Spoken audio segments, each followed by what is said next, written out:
All right, thanks for tuning into another episode and another thing with Dave. Please follow, subscribe, and share. I'm on all social media and another thing with Dave. And keep seeking the truth.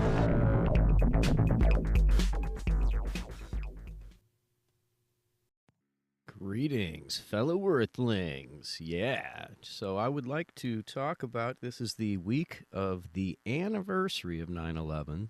So I'm going to play a clip here from Democracy Now! How the U.S. abandoned peace for humane wars.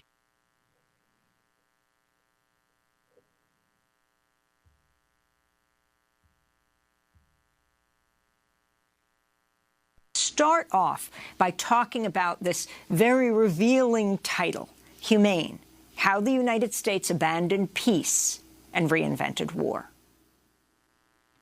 Well, Amy, the United States has been at war since before it even existed against native peoples and later beyond its borders. And especially since World War II, America has been at war globally. But all those wars were brutal in the extreme, and there were no rules prohibiting brutal conduct by design. What happened after 2001 is that in the midst of an extremely brutal war on terror, a new kind of war emerged.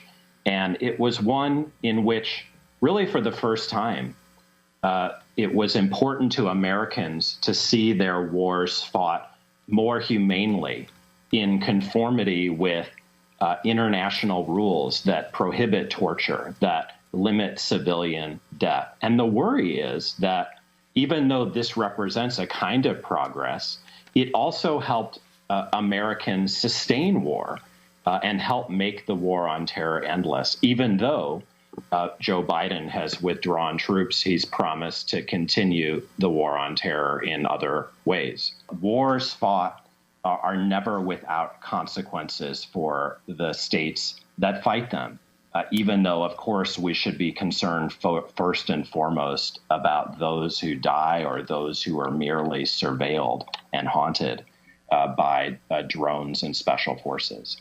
This really matters because it's essential that when Biden gave his two speeches the other week defending the pullout from Afghanistan, he made utterly clear that while giving up on failed counterinsurgency, he's turning to, and maybe will intensify himself, the real fruit of 9/11, which is kind of endless counterterror, no matter what the constraints of international law say, unless they require the drones to strike or the special forces to visit with care for the victims. Kind of endless counterterror, no matter what the constraints of international law say, unless they require the drones to strike or the special forces to visit with care for the victims. Boom. Samuel Moyn from Yale University. Very eloquently said, and I could not agree more. I don't know about this humane war. Have wars gotten more humane?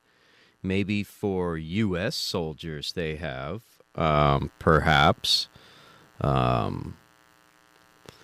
not for the families that are being killed by our drones. They haven't become more humane, have they? So it's all relative. But anyway, I just wanted to play that clip. It's 9/11 week. I'm not telling people what to think. I'm just telling people to think. Look at the gates, the floodgates that 9/11 opened, right? The U.S. has the right to preemptively strike any country now, right? And under the guise of defending democracy, we have